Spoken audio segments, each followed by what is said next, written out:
My name is Mira Pendleton, and at 32 years old, I never expected my sister's baby shower would become the moment I finally got my revenge. Standing in my mother's elegantly decorated living room, surrounded by pastel balloons and the gentle hum of excited relatives cooing over baby gifts, should have been simply joyful. But years of unfair treatment had built up to this moment, and I could feel the familiar knot of resentment tightening in my chest as I watched my family shower Phoebe with the same unconditional love and support they'd always given her. I still hear their cold words echoing in my mind. Well, at least one of my daughters knows how to keep a man happy. The memory of that night when I'd announced my engagement had ended, only to be met with my mother's disappointed sigh and immediate pivot to praising Phoebe's perfect relationship, burned as fresh as ever. Before I reveal what made their faces turn ghostly pale when that unexpected knock came at the door, let me take you back to where this all began. And if you've ever had to fight twice as hard for half the recognition, if you've ever felt invisible in your own family, then you'll understand exactly why this moment meant everything to me. I grew up in what appeared to be a picture-perfect family in suburban Connecticut. Our colonial-style home, with its manicured lawn and matching shutters, projected an image of harmony that couldn't have been further from the truth. My parents, Richard and Catherine Pendleton, were successful professionals. Dad owned a small but profitable law firm, and Mom was a respected pediatrician. We lived comfortably, wanting for nothing material, yet I always felt like I was starving for something I couldn't quite name. My sister Phoebe was 2 years younger than me, but from the moment she could walk, she seemed to float through life on a cloud of effortless perfection. With her naturally wavy auburn hair, bright green eyes, and an infectious laugh that could charm anyone within a 5-mile radius, she was everything our parents had dreamed of in a daughter. She was the kind of child who made good grades without studying, who never got in trouble, who somehow always said exactly the right thing at exactly the right moment. Then there was me, average height, brown hair that never seemed to cooperate, and a tendency to overthink everything. I wasn't ugly, but I wasn't striking either. I was just there, the reliable one, the one who worked twice as hard for half the recognition. My brother Damien, 3 years older than me, had carved out his own special place in the family hierarchy. As the firstborn son, he could do no wrong in our father's eyes. Even when he crashed Dad's car at 17, it was treated as a learning experience. When he dropped out of his first college to find himself, it was admirable self-awareness. But me?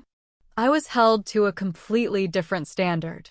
When I was 14, I brought home a report card with 5 A's and 1 B+. My mother glanced at it and said, "What happened in chemistry?" No congratulations, no acknowledgement of the hours I'd spent studying, just disappointment over the one imperfection.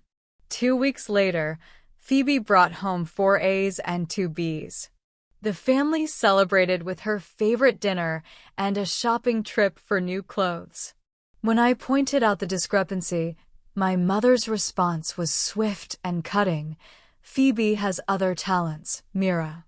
Not everyone needs to be as intense about academics as you are." That word, intense, became my label. Everything I did with passion or dedication was dismissed as being too intense. When I joined the debate team and won regional championships, I was too competitive. When I spent hours perfecting my college application essays, I was too focused on achievements. When I graduated as valedictorian, the family dinner conversation centered around how proud they were of Phoebe for making varsity cheerleading.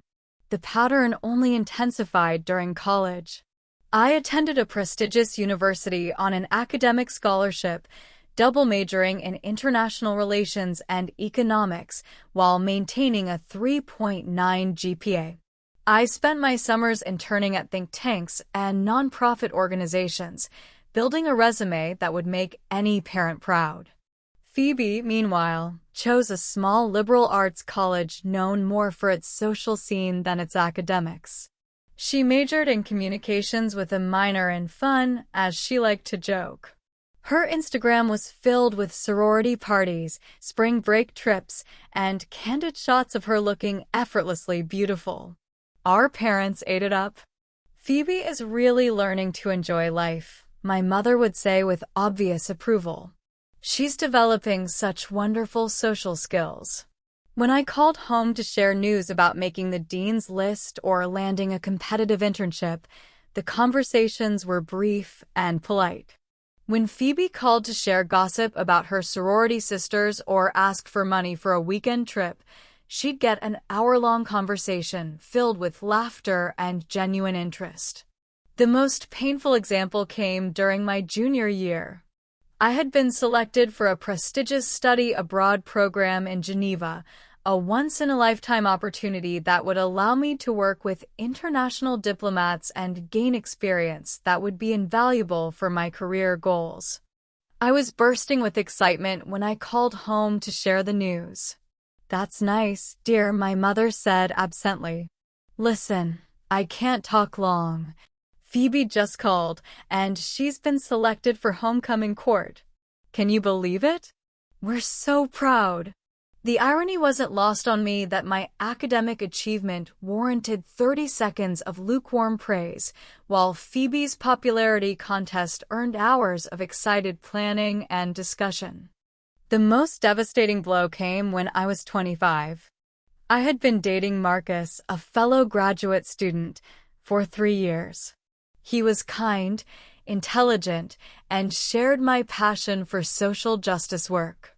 We had talked about marriage, about building a life together dedicated to making a difference in the world. When he proposed during a quiet dinner at our favorite restaurant, I was overjoyed. I couldn't wait to share the news with my family. I drove the 4 hours home that weekend, engagement rings sparkling on my finger, heart full of hope that finally, I would have something that would make them proud. Something that would prove I was worthy of their love and approval. The family was gathered in the living room when I made my announcement. I held up my hand, grinning, and said, "Marcus and I are engaged." The silence that followed was deafening. Finally, my father cleared his throat. "Well, that's unexpected. Are you sure you're ready for that kind of commitment? You're so focused on your career." My mother's response was even worse. She examined the ring with a critical eye and said, "It's very practical. I suppose that fits your personality." Before I could respond, Phoebe bounced into the room with her boyfriend Jake, whom she'd been dating for exactly 6 months.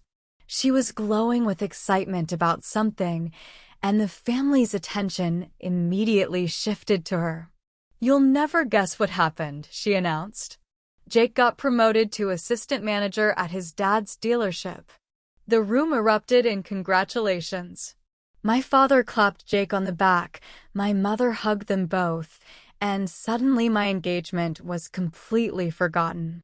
I sat there, ring on my finger, watching my family celebrate Jake's promotion to an entry-level position at a car dealership while my engagement, the moment I dreamed of sharing with them for years, was dismissed and ignored. That night, as I lay in my childhood bedroom staring at the ceiling, I could hear my parents talking in the next room. "I just don't understand why Mira always has to make everything so complicated," my mother was saying. "She's so serious about everything.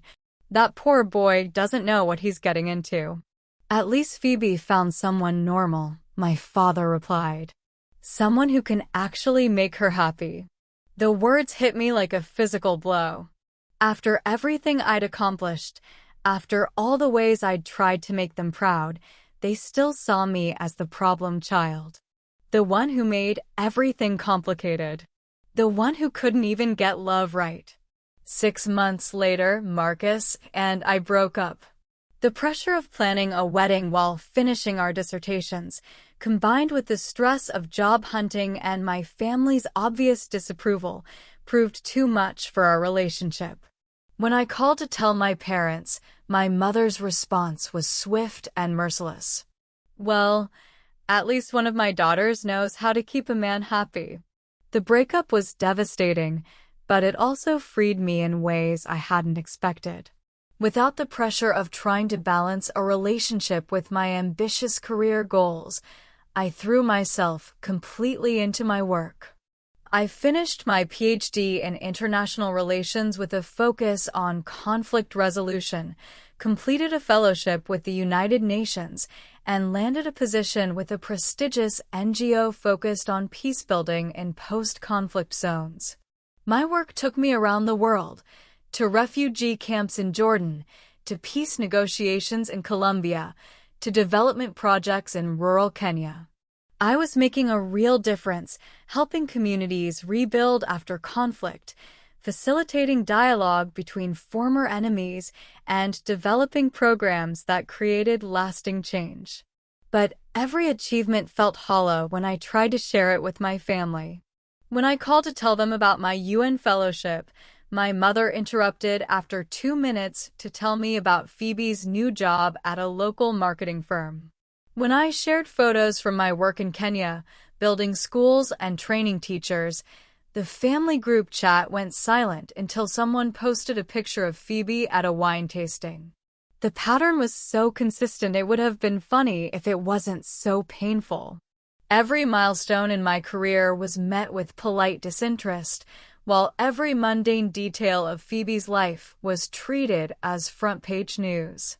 The worst part was how they talked about my life choices. At family gatherings, I was introduced as Mira, who's still traveling around the world, doing her little projects. My work was minimized, dismissed as a phase I'd eventually grow out of when I finally settled down and got serious about finding a husband. Meanwhile, Phoebe had gotten engaged to Jake after 2 years of dating. The engagement party was a lavish affair that our parents funded without question. The guest list included 150 people, there was a live band, and my mother spent months planning every detail.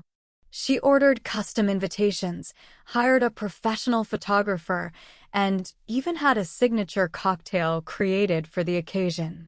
When I'd gotten engaged to Marcus, we'd celebrated with dinner at Applebee's. 3 years after Phoebe's fairy tale wedding, she called the family with life-changing news. She was pregnant. I happened to be home for Christmas when she made the announcement, and I watched my parents' faces transform with joy.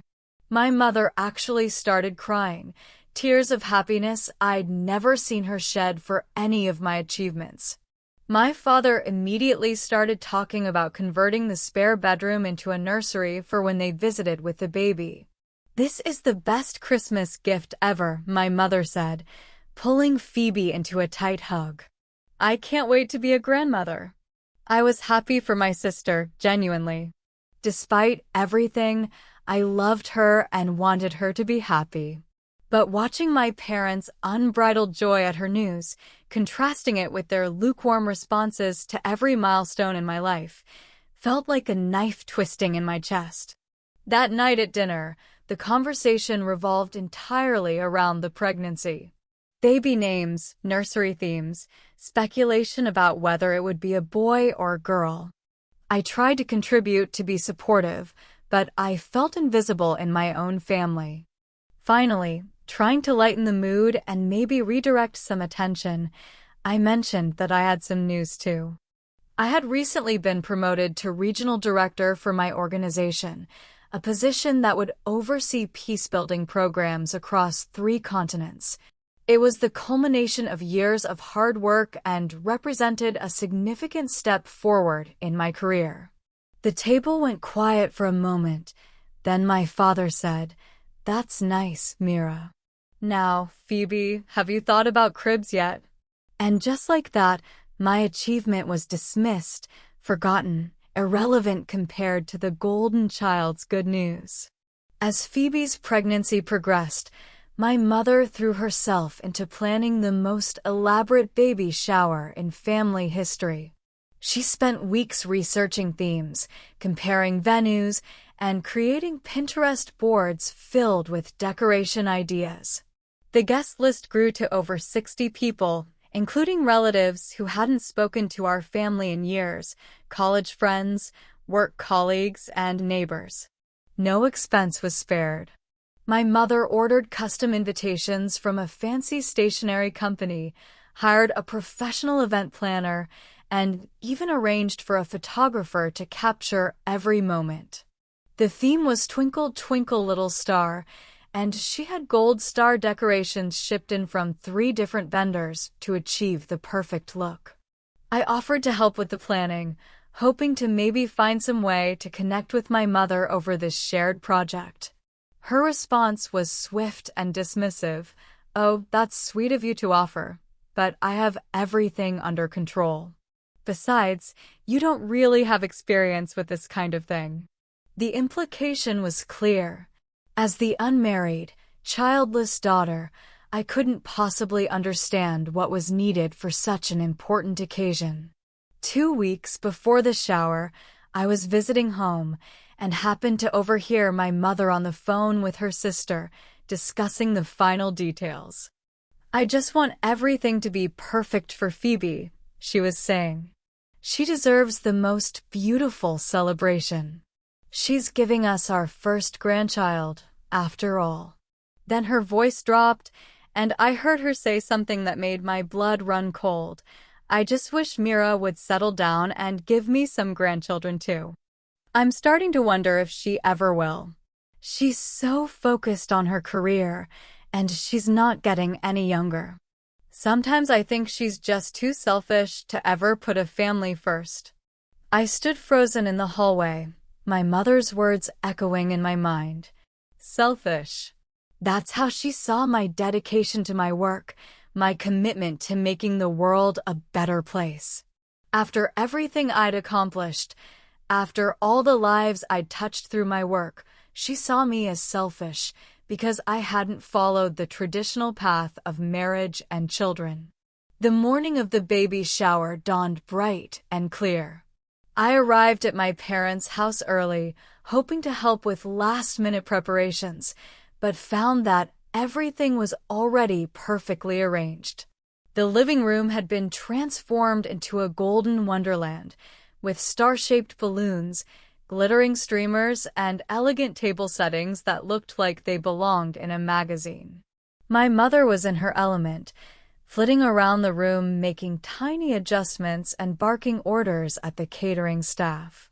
She looked radiant, happier than I'd seen her in years. This was her moment to shine as the perfect hostess, celebrating her perfect daughter's perfect life. I was wearing a simple navy dress that I'd bought specifically for the occasion. It was appropriate, well-fitted, and I thought I looked nice. But when my mother saw me, her first comment was, "Oh, Mira, that's very practical. Did you maybe want to borrow something of mine? Something a little more festive?" Before I could respond, Phoebe arrived, glowing in a flowing pink dress that perfectly complemented her pregnancy glow. She looked absolutely beautiful, and I told her so genuinely. Despite everything with my parents, I loved my sister and wanted her to feel special on her day. The guests began arriving, and I watched my mother greet each one with warmth and excitement. She introduced Phoebe to everyone as my daughter, the mother-to-be, while I was simply my other daughter, Mira. No mention of my career, my achievements, or anything that might indicate I was more than just the other one.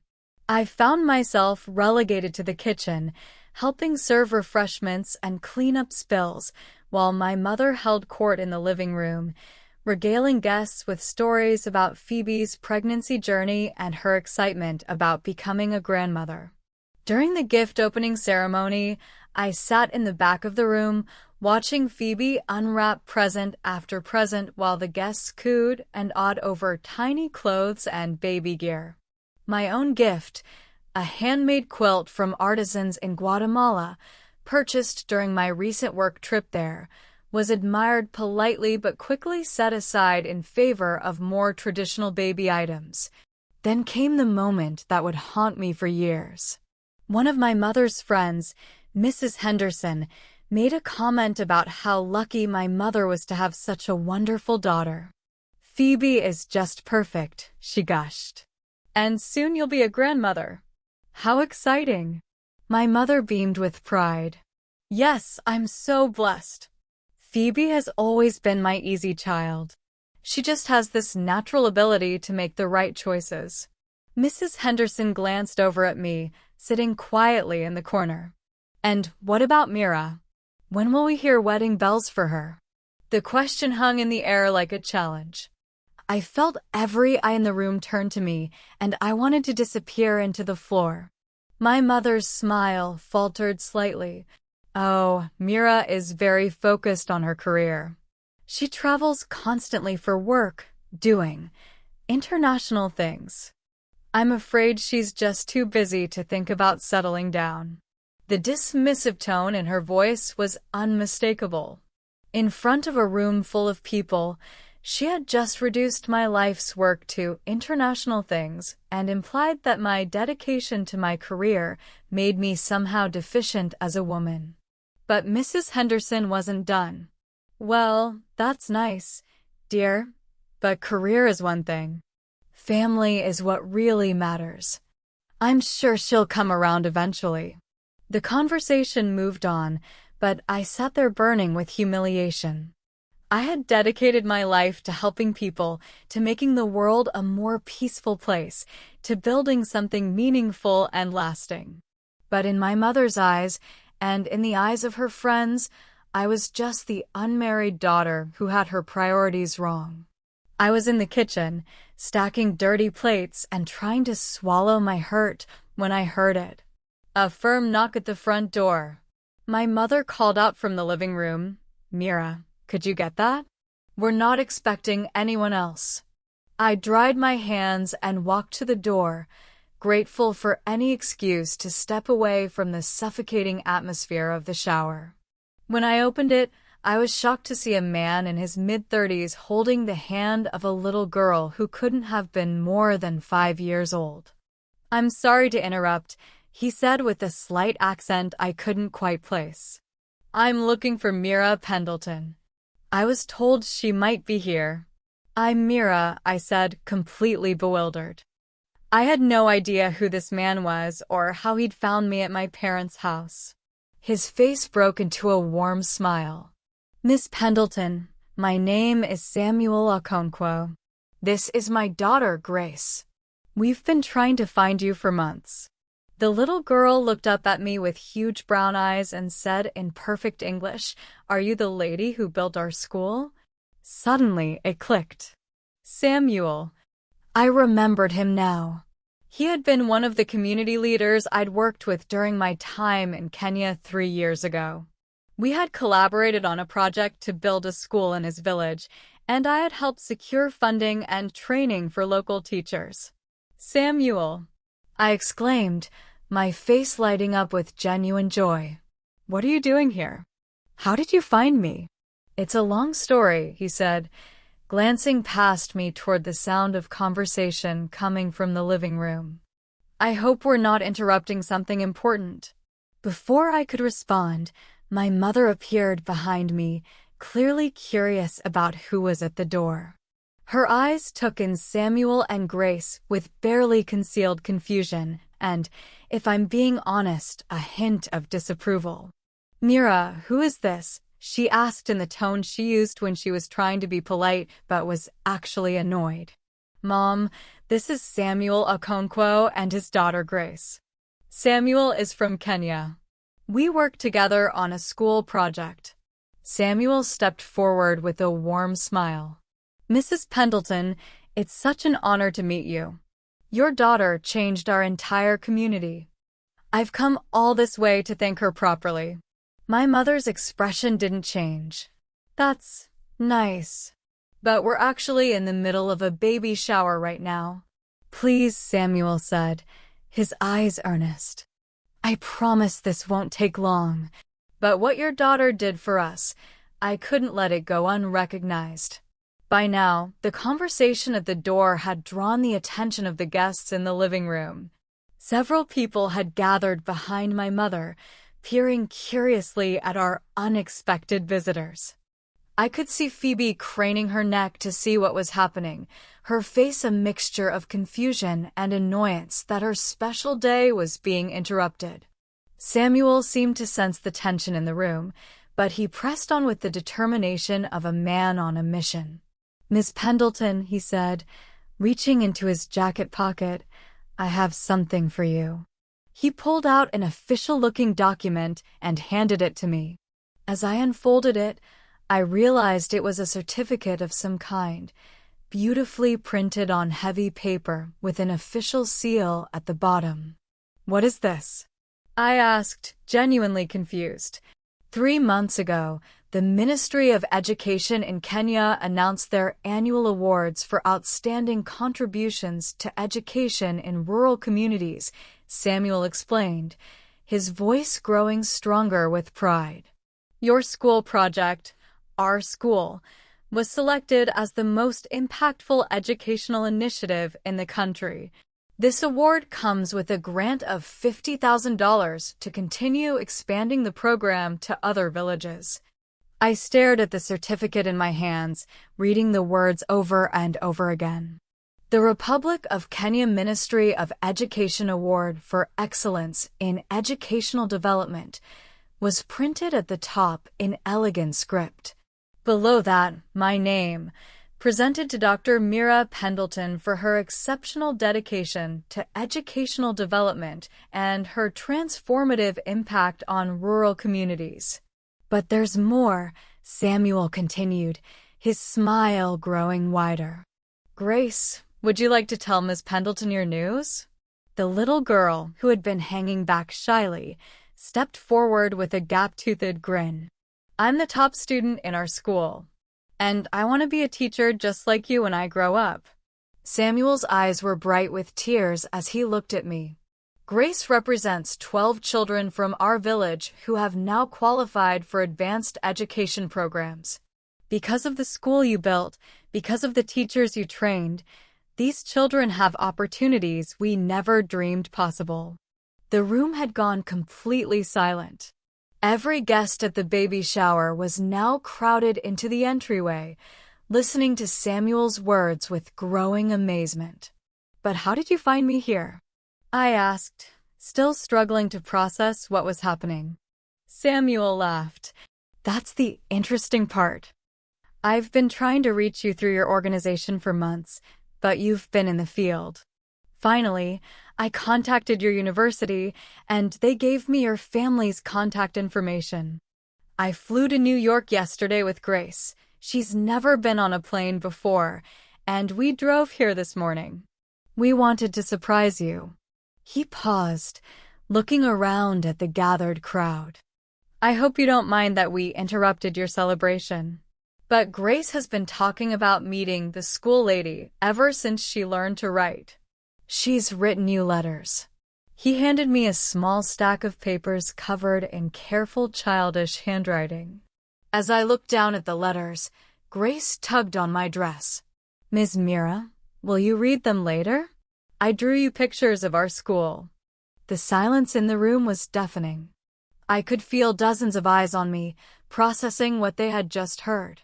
These people, my mother's friends, my family's acquaintances, had just witnessed a man and his daughter travel thousands of miles to thank me for work they had clearly never heard about. Mrs. Henderson, who had earlier questioned me about my unmarried status, was the first to speak. Mira, you built a school in Kenya? Before I could answer, Samuel jumped in with the enthusiasm of a proud father. Not just built it, she designed the entire program. She secured funding, recruited and trained teachers, and created a curriculum that respected our local culture while preparing our children for higher education. She spent 6 months living in our village, working alongside us, eating with us, becoming part of our community. Another guest asked, "How many children attend the school?" 347, Grace piped up proudly. "And we have the highest test scores in the whole district." Samuel nodded. "But it's not just test scores. Your daughter taught us about sustainable agriculture, clean water systems, and community health programs." The school became the center of a complete transformation for our village. I could see my mother's face throughout this exchange, and it was a masterclass in conflicting emotions. There was confusion, as if she couldn't quite reconcile this image of me with the daughter she thought she knew. There was embarrassment, as she realized she had just dismissed my work as international things in front of people who were now hearing about its true impact. And underneath it all, there was something that might have been pride, though she was clearly struggling with it.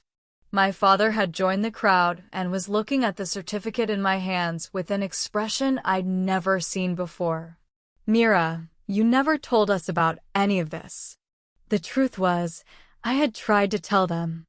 I had called, emailed, and visited, sharing stories and photos from my work.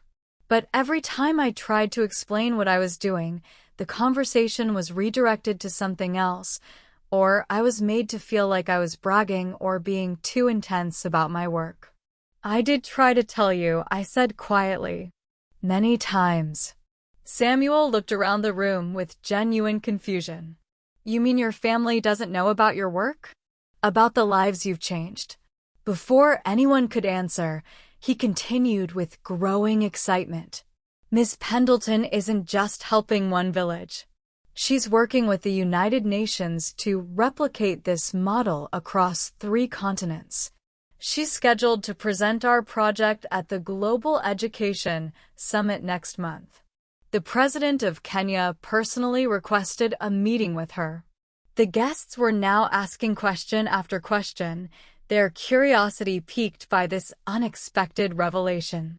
Samuel was more than happy to answer, his pride in my work evident in every word.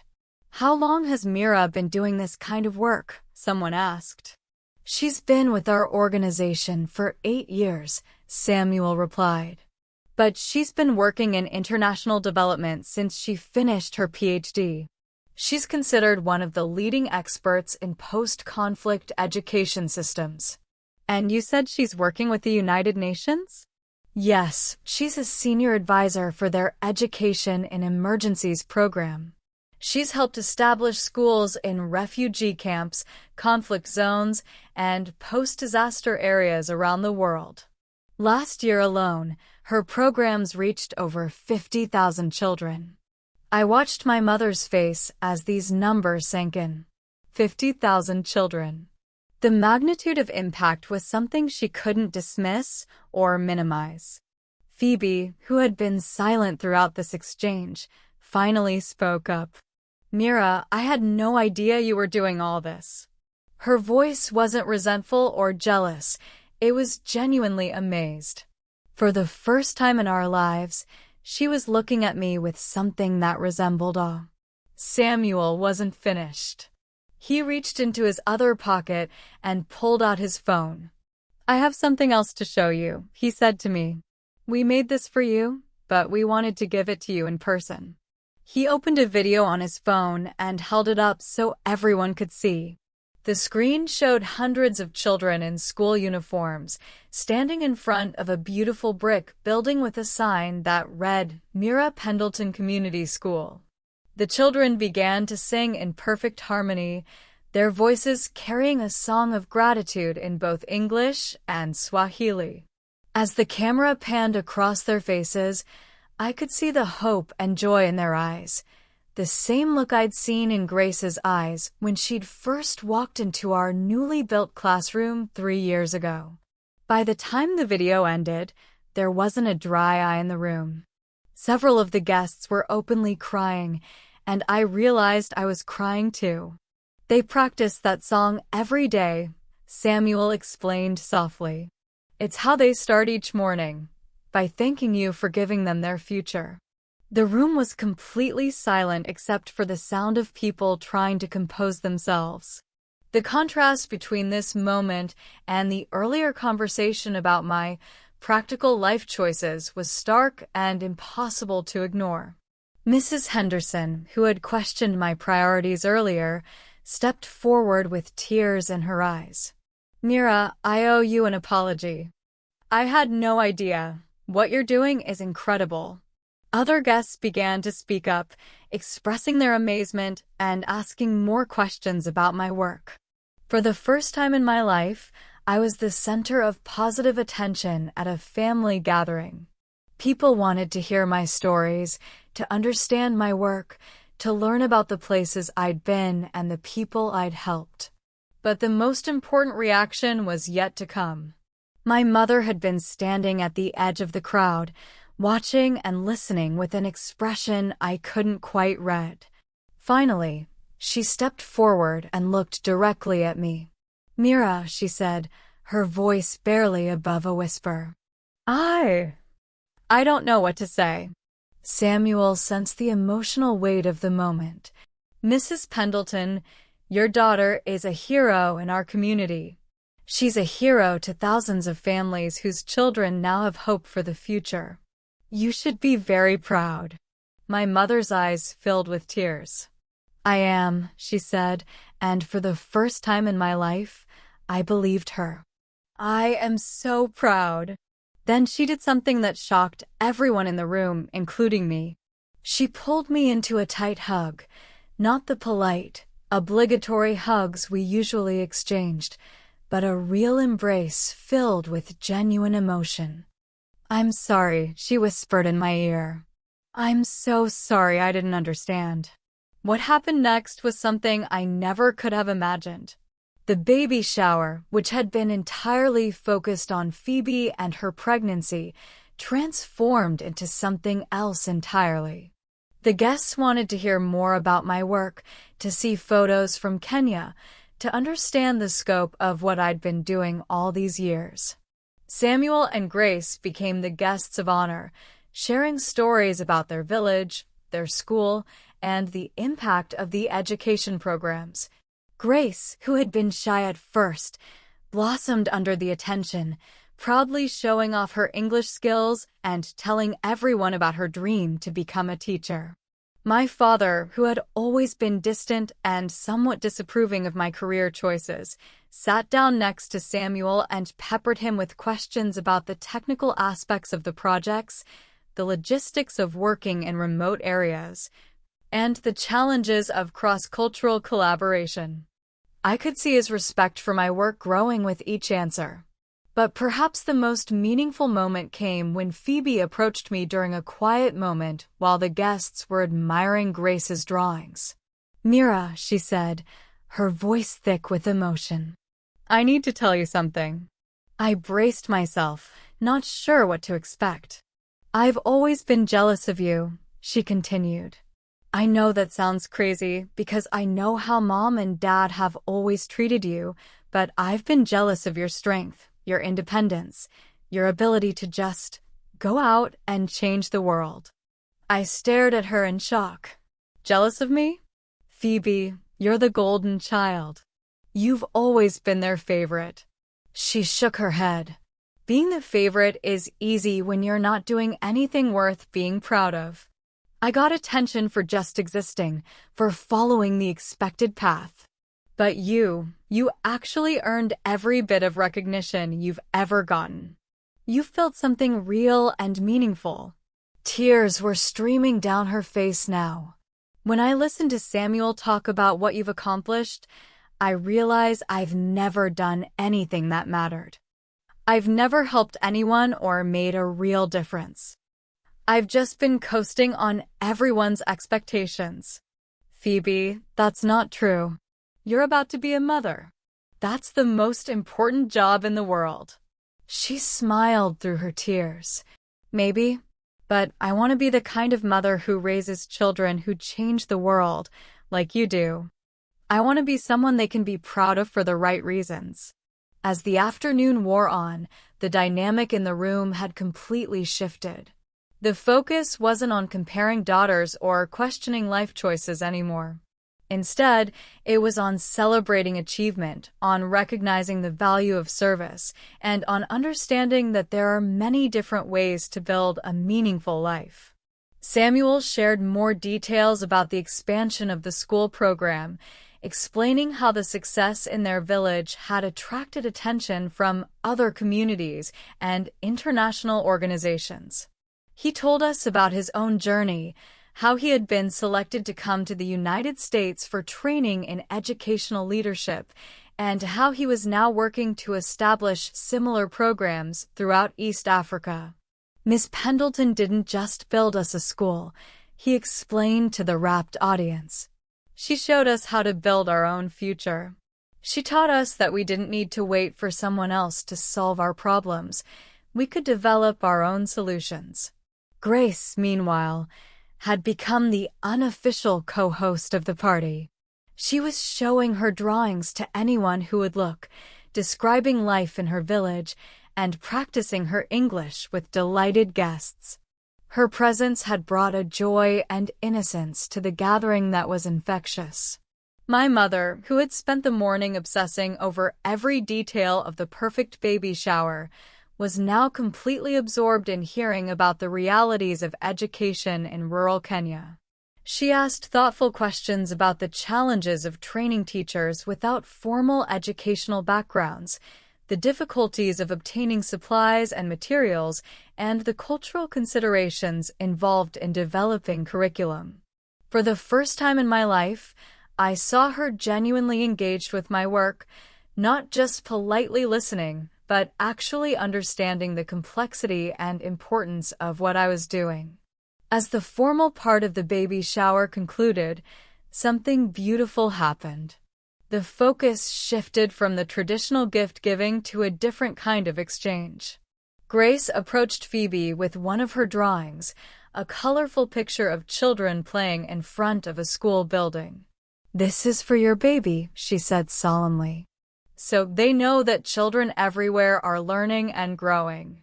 Phoebe accepted the drawing with tears in her eyes, treating it like the precious gift it was. Samuel then presented me with something I hadn't expected, a small wooden carving made by one of the village elders. It was a beautiful representation of a tree with deep roots and spreading branches. "This is called the Tree of Knowledge in our culture," he explained. "The elder who carved this said that you planted seeds of knowledge in our community, and now the tree grows strong, providing shade and fruit for generations to come." I held the carving in my hands, feeling the smooth wood and the careful craftsmanship that had gone into creating it. It was more meaningful to me than any award or recognition I'd ever received. But the surprises weren't over. Samuel reached into his bag one more time and pulled out a thick envelope. "This is from the children," he said with a smile.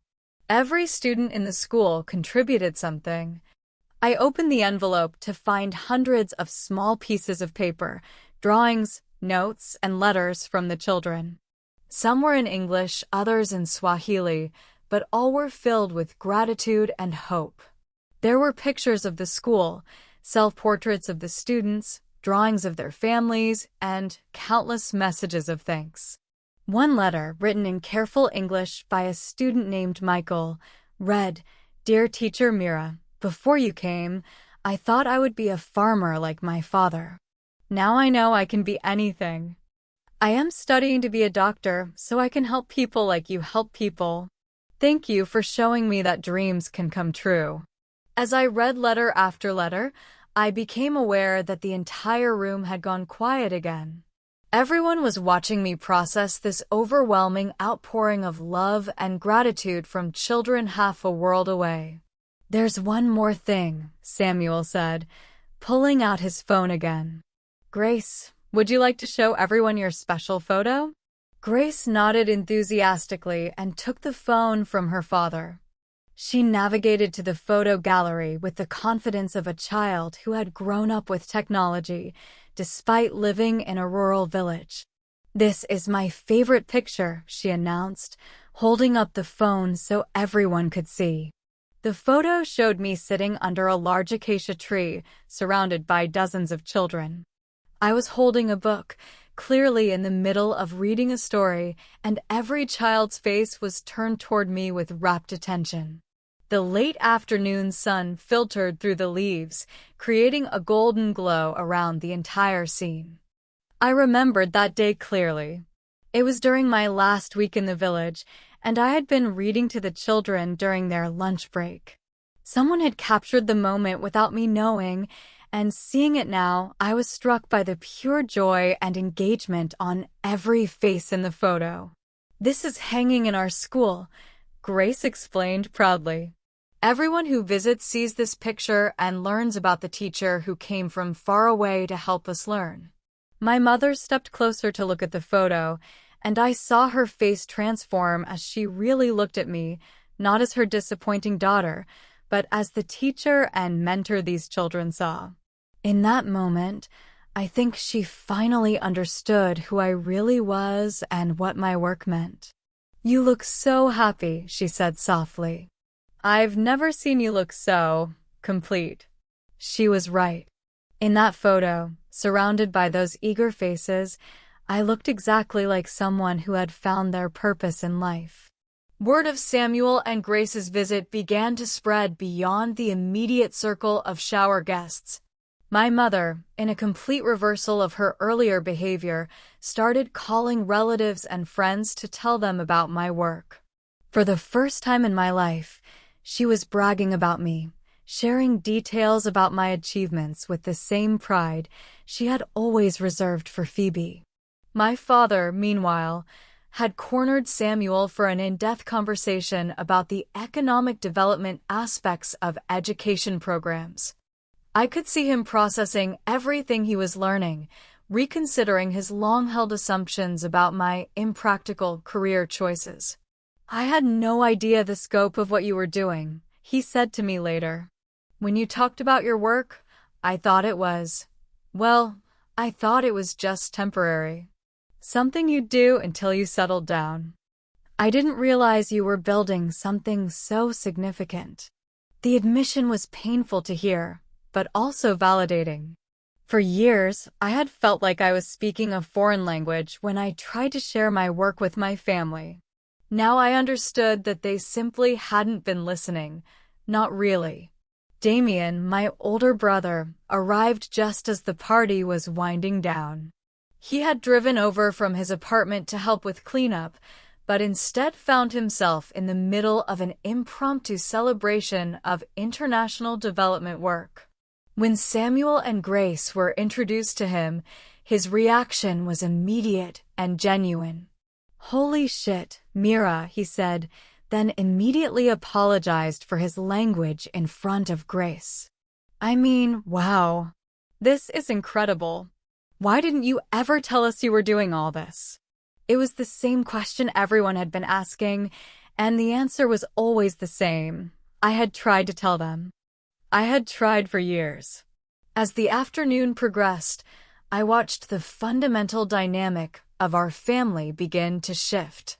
For the first time in my life, I wasn't the problem child, the disappointment, the one who couldn't get her priorities straight.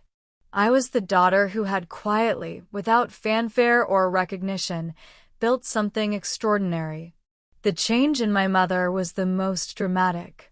The woman who had spent the morning dismissing my life choices was now asking detailed questions about my upcoming projects, my travel schedule, and my long-term goals.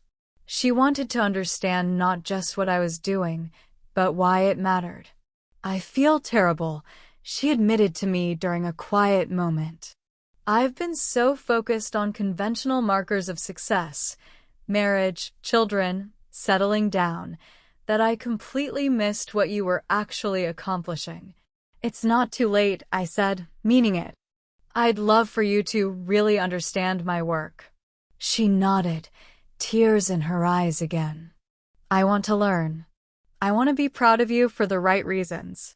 Phoebe, meanwhile, had spent much of the afternoon in deep conversation with Samuel about education and community development. I could see her wheels turning, her mind engaging with ideas she'd never considered before. I'm thinking about going back to school, she told me as the party was ending. Maybe getting a degree in education or social work. I want to do something meaningful with my life. The irony wasn't lost on me that my sister's baby shower had become the catalyst for her to reconsider her entire life path. What none of us expected was what happened next. One of the shower guests, Mrs. Chen, was a reporter for the local newspaper. She had been so moved by Samuel and Grace's story that she asked if she could write an article about my work. This is exactly the kind of positive story our community needs to hear, she explained. Local woman making a global impact. It's inspiring. Within a week, the article was published on the front page of the local section. The headline read, "Hometown Hero, Local Woman's Work Transforms Lives Across 3 Continents." The article featured the photo of me reading to the children under the acacia tree, along with quotes from Samuel about the impact of the school program. The response was overwhelming. My mother called me, practically breathless with excitement. "Mira, everyone is talking about the article. My phone hasn't stopped ringing. People want to know how they can support your work, how they can get involved." The local Rotary Club invited me to speak at their next meeting. The community college asked if I would consider teaching a class on international development. A local foundation reached out about funding opportunities for expanding the Kenya program. For the first time in my life, I was being recognized in my hometown not as the disappointing daughter who couldn't keep a man, but as someone who was making a real difference in the world. Samuel and Grace ended up staying for 3 more days, at my parents' insistence. My mother, in another complete reversal of character, insisted they stay in the guest room and treated them like visiting royalty. Those 3 days were transformative for our entire family. Samuel shared more stories about life in Kenya, about the challenges and joys of rural education, and about the broader context of development work in East Africa. Grace, meanwhile, charmed everyone with her curiosity, her intelligence, and her infectious enthusiasm for learning. She spent hours with Phoebe, asking questions about pregnancy and babies, but also sharing her own dreams and ambitions. "When I grow up," she told my sister, "I want to help other children learn, just like Ms. Mira helped me."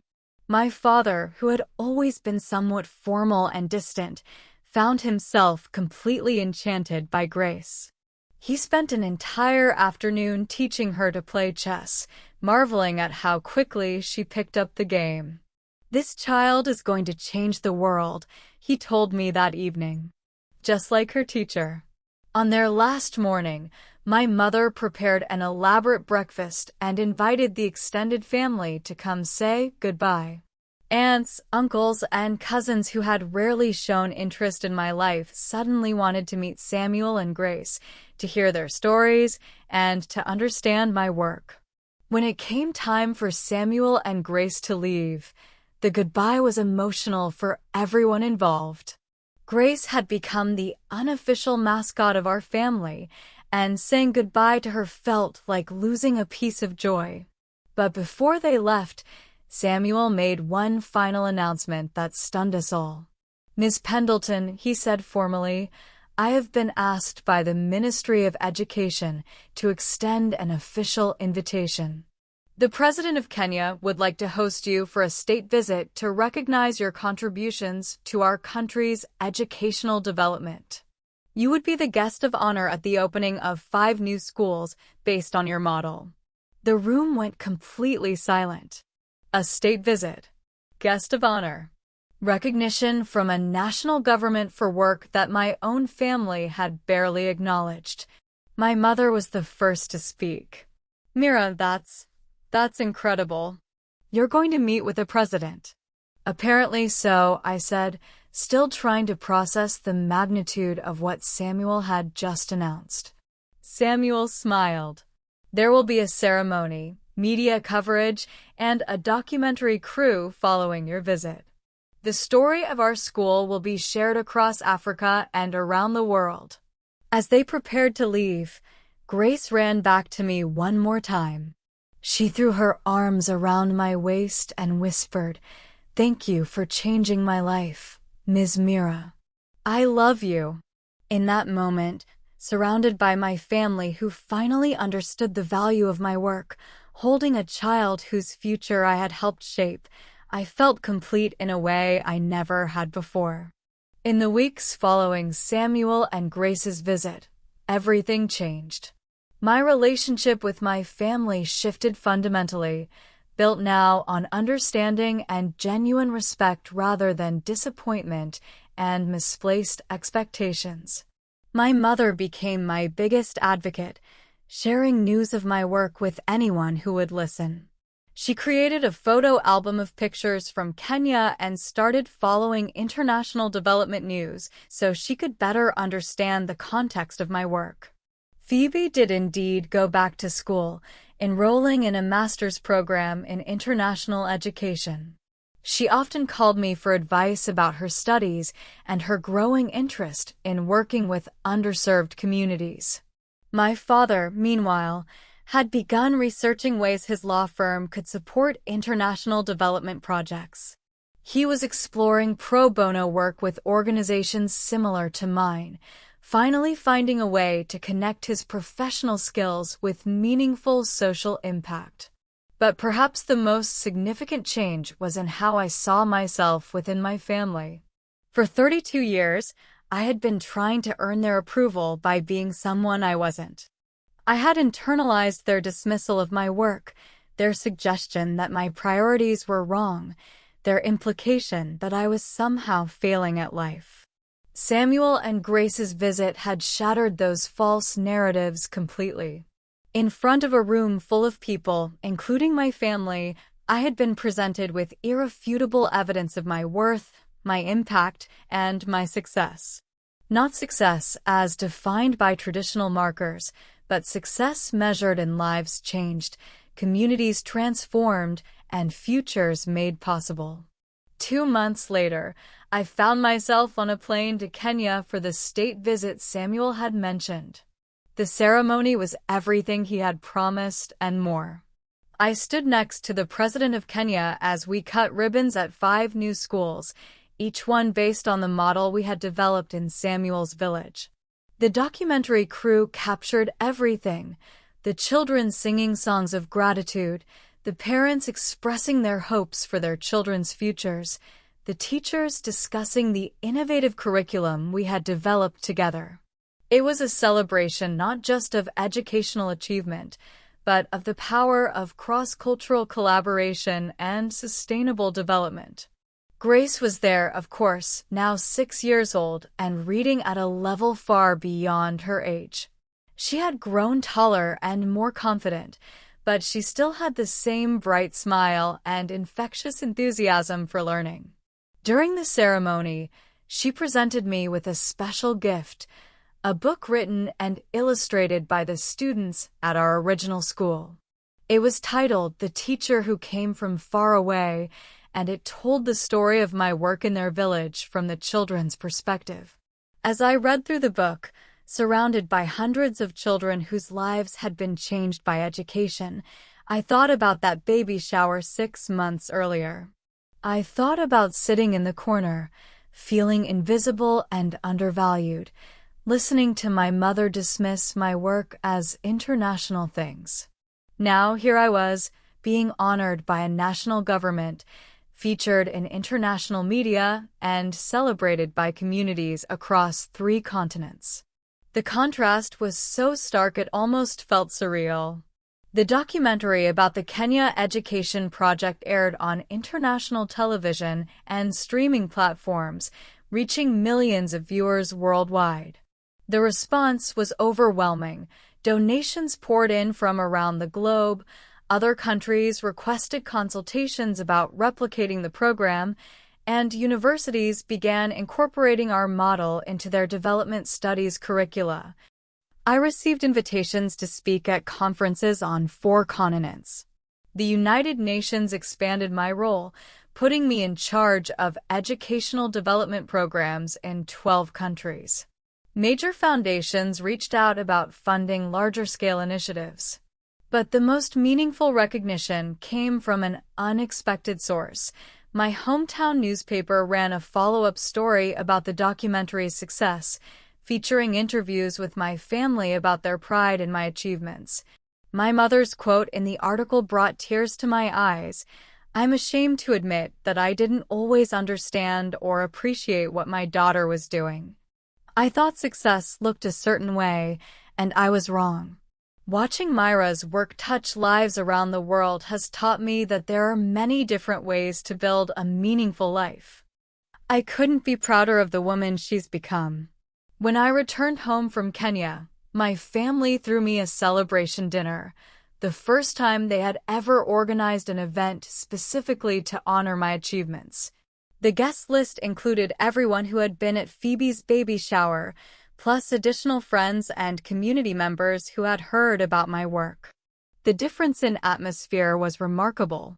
Instead of sitting in the corner, I was the guest of honor.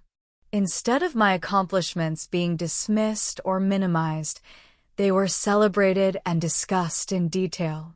People wanted to hear my stories, to understand my work, to learn about the cultures I'd encountered and the challenges I'd overcome. Mrs. Henderson, who had questioned my life choices at the baby shower, approached me with genuine remorse. "Mira, I owe you a huge apology. I was so narrow-minded about what constitutes a successful life. What you've accomplished is extraordinary, and I'm sorry I didn't see it before." The evening was everything I had always dreamed of: recognition from my community, pride from my family, and validation that my choices had been worth making. But what struck me most was how the external validation, while gratifying, didn't fundamentally change how I felt about my work. I had been doing meaningful work all along, regardless of whether my family understood or appreciated it. The recognition was wonderful, but it wasn't what gave my life meaning. 3 months after my return from Kenya, Phoebe gave birth to a beautiful baby girl. She named her Hope, and when I asked about the choice of name, her answer surprised me. "I chose Hope because that's what your work gives people," she said, cradling her daughter. "I want her to grow up knowing that she can make a difference in the world, that she can choose her own definition of success, and that there are many ways to build a meaningful life." Holding my new niece, I felt a profound sense of gratitude, not just for the recognition I had finally received, but for the journey that had led me to discover my purpose. The years of feeling undervalued by my family had been painful, but they had also made me independent, self-reliant, and internally motivated. I realized that if my family had supported and celebrated my work from the beginning, I might not have developed the same level of determination and resilience that had served me so well in challenging field conditions around the world. That night, inspired by holding baby Hope and thinking about the journey that had brought me to this point, I wrote a letter to my younger self, the 25-year-old who had sat in the same living room, engagement ring sparkling, desperate for her family's approval. "Dear younger Mira, I know you're hurting right now. I know you feel invisible, undervalued, and like nothing you do will ever be good enough for the people whose approval you crave most. I'm writing to tell you that your worth isn't determined by their recognition. The work you're doing matters, even if they can't see it yet. The children you're helping, the communities you're transforming, the future you're building, it's all real and important, regardless of whether your family understands it. Keep going. Keep following your passion. Keep believing in the value of your work. One day, the recognition will come, but more importantly, you'll realize that you never needed it to begin with. Your purpose comes from within, not from external validation. The path you're on is the right one for you, even when it feels lonely. Trust yourself. Trust your mission. Trust that making a difference in the world is its own reward. And someday, when you're holding your niece named Hope, you'll understand that every moment of doubt, every dismissive comment, every time you felt overlooked, it all led you to exactly where you needed to be. With love and admiration, your future self. 6 months later, I received an invitation that brought everything full circle. The community college where my mother taught had decided to create an annual scholarship for students pursuing careers in international development and social justice. They wanted to name it the Dr. Mira Pendleton Scholarship for Global Impact. The ceremony announcing the scholarship was held in the same community center where Phoebe's baby shower had taken place. As I stood at the podium, looking out at many of the same faces that had witnessed Samuel and Grace's surprise visit, I couldn't help but reflect on how much had changed. My mother introduced me that evening, and her words were everything I had ever hoped to hear. My daughter Mira has dedicated her life to making the world a better place. She has touched thousands of lives, transformed entire communities, and shown us all what it means to live with purpose. She is my hero, and I am honored to be her mother. After the ceremony, as I was accepting congratulations and speaking with prospective scholarship recipients, Grace's words from that life-changing day echoed in my mind. Are you the lady who built our school? I realized that the question could be expanded. Are you the lady who built hope? Are you the lady who built futures? Are you the lady who built bridges between cultures and communities? And now, finally, my answer could be a confident yes, not because my family finally recognized my worth, but because I had never stopped believing in the importance of the work itself. As I reflect on that transformative day at Phoebe's baby shower, I realized that the real victory wasn't in finally receiving recognition from my family. The real victory was in the thousands of children who were receiving an education because of programs I had helped create. It was in the communities that had been empowered to solve their own problems. It was in the bridges built between cultures and the hope created where there had been none before. The validation from my family was gratifying, but it wasn't what gave my life meaning. What gave my life meaning was the work itself, the daily choice to use my skills and passion to make the world a little bit better. If you've ever felt undervalued, overlooked, or like your contributions don't matter, I want you to know that they do.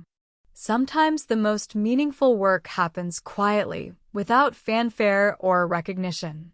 Sometimes the people closest to us are the last to understand the value of what we're doing. But that doesn't make it less important. Whether you're building schools in Kenya, raising children with love and wisdom, creating art that speaks to people's souls, or simply showing up every day with kindness and integrity, your work matters. Your choices matter. Your life has value that doesn't depend on anyone else's recognition or approval. The most powerful moment of that baby shower wasn't when Samuel announced my awards or when Grace showed the pictures of our school. It was when I realized that I had been living a meaningful life all along, regardless of whether my family understood it. That's the lesson I want to leave you with.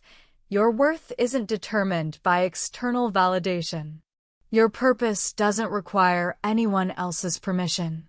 And sometimes, the most profound impact we make is the one that goes unnoticed until years later, when a man and his daughter travel thousands of miles just to say thank you. Live your truth. Follow your passion. Trust your path. And remember that the most important opinion of your life's work is your own. Because at the end of the day, when you can look in the mirror and know that you've used your gifts to make a difference, that's when you've truly succeeded, regardless of whether anyone else is paying attention. Thank you for listening to my story. If it resonated with you, if you've ever felt like the overlooked one in your family or community, please share it. Let's remind each other that there are many different ways to build a meaningful life, and all of them are valid. And remember, sometimes the most powerful vindication comes not from proving others wrong, but from proving yourself right.